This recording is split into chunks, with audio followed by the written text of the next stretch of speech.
Sebagai manusia, kita telah menjadi saksi sejarah dalam peluncuran Voyager 1 NASA yang diluncurkan pada tahun 1977. Tak lama setelah kembarannya, pesawat ruang angkasa Voyager 2 diluncurkan. Tapi, apakah Voyager 1 akan kembali ke bumi? Pertanyaan ini sangat penting sekali untuk kita telusuri. Kita tahu pasti sampai saat ini, Voyager 1 masih terus bergerak di alam semesta sana. Sebelum kita lanjut bahas lebih dalam, kami ucapkan terima kasih untuk teman-teman yang setia untuk selalu menunggu video menarik dari Eureka Alam Semesta. Kamu bisa cek berbagai video menarik lainnya, ataupun silakan buka menu playlist untuk mencari topik yang lebih spesifik. Oke, langsung saja simak video mengenai apakah Voyager 1 bisa kembali ke bumi berikut ini.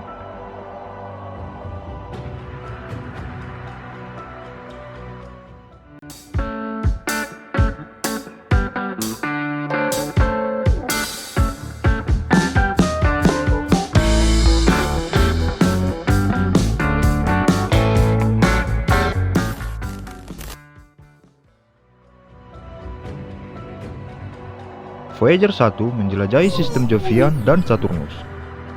Voyager 1 ini menemukan bulan baru, gunung berapi aktif, dan sangat banyak data berharga tentang tata surya bagian luar.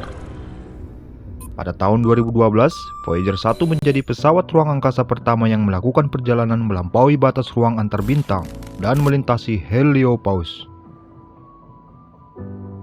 Sudah lebih dari 40 tahun eksplorasi dan pesawat ruang angkasa ini masih berkomunikasi dengan jaringan luar angkasa NASA dan mengirimkan data dari alam terjauh di tata surya. Voyager 1 adalah objek buatan manusia yang paling jauh. Dan jarak ini sekarang lebih dari 22 juta kilometer jauhnya dari bumi, atau 151 astronomical unit, jarak bumi ke matahari. Sebagai perbandingan, jarak bumi hanya 1 astronomical unit dari matahari. Dan Neptunus, planet terjauh, berjarak 30 astronomical unit dari matahari. Sinyal dari Voyager 1 membutuhkan waktu lebih dari 20 jam untuk mencapai bumi.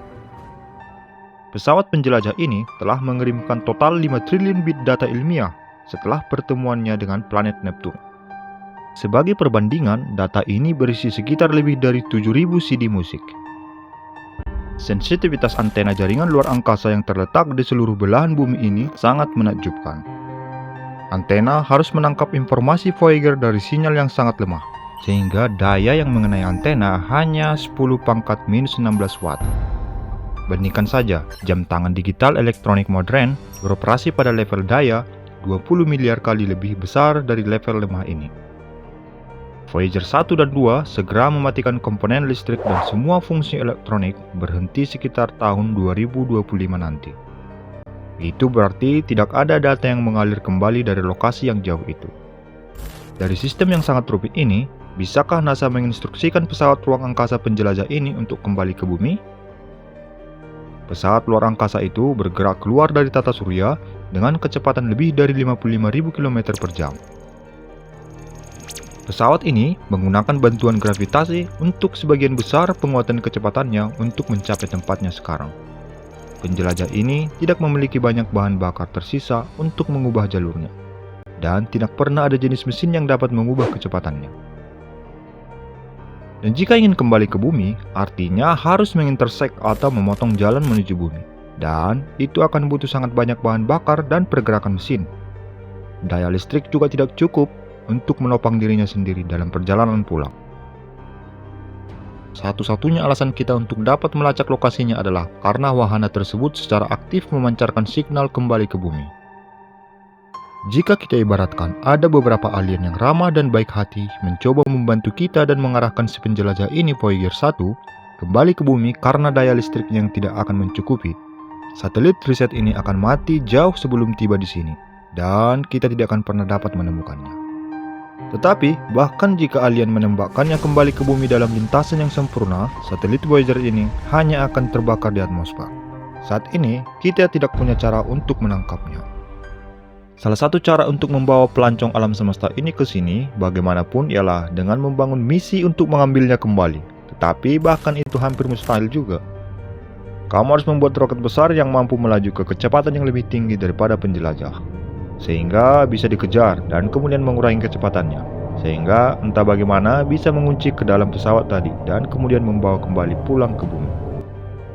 Bayangin aja, pesawat ruang angkasa Venator, sebuah pesawat ruang angkasa milik Guardian of the Galaxy berteknologi tinggi pada film Avengers Infinity War. Untuk kembali ke bumi saja dengan teknologi demikian saja tidak mampu untuk kembali. Harus bantuan Captain Marvel. Apalagi hanya sebatas satelit riset Voyager. Dan coba bayangkan, akan lebih rumit lagi untuk sepenuhnya memperlambat kecepatan roket Voyager kembali ke kecepatan 0 dan menaikkannya ke kecepatan tinggi lagi untuk bisa melaju menuju bumi dalam kerangka waktu yang wajar. Masalah lainnya adalah tentu kita tidak akan mampu mendanai roket yang sangat besar dan berteknologi tinggi seperti itu. Diperlukan juga sebuah misi dengan tiket perjalanan pulang pergi. Bahkan jika kita membiayainya untuk membangun sebuah misi yang akan membawa penyelidikan kembali ke bumi, hanya akan berakhir di sebuah museum yang akan terlihat keren, namun tidak akan berguna. Bagaimanapun, perjalanan itu adalah salah satu misi paling sukses sepanjang masa. Itu bahkan melebihi ekspektasi kita dalam banyak hal. Voyager 1 sekarang menempuh perjalanan lebih dari 55 km per jam ke arah konstelasi Ophiuchus. Kemudian, sekitar pada tahun 40.272, pesawat ruang angkasa Voyager akan berlayar dalam jarak 1,7 tahun cahaya dari bintang Gliese 445 di konstelasi Camelopardalis. Dalam 56.000 tahun, Voyager 1 akan keluar dari awan Oort, kemudian melewati bintang-bintang GJ 686 dan GJ 678 di tahun 57.000. Setelah itu, agak sulit untuk memprediksi perjalanan penjelajah Voyager 1 karena gerakan kacau di dalam galaksi. Tetapi mengingat luasnya ruang kosong di antara bintang-bintang, pesawat ruang angkasa Voyager di dekat bintang Gliese 445 mungkin adalah kunjungan yang terdekat yang dilakukan Voyager 1 mendekati antar bintang lain yang pernah ada.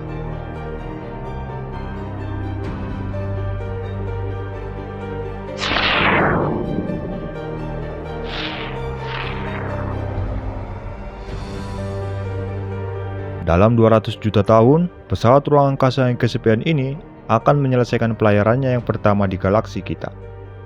Voyager Probe mungkin akan hidup lebih lama dari manusia. Setidaknya manusia seperti yang kita kenal sekarang. Misi-misi manusia yang tadinya hanya untuk sekedar mencari tahu tentang sebuah planet Jupiter, akhirnya menjadi sebuah pencapaian luar biasa umat manusia dengan penciptaan alat dan teknologi yang dibuat manusia dengan perjalanan terjauh di alam semesta ini. Demikian video kali ini, teruslah berkarya sampai karya tersebut menjadi karya yang sangat luar biasa, di luar ekspektasi kita. Salam Eureka!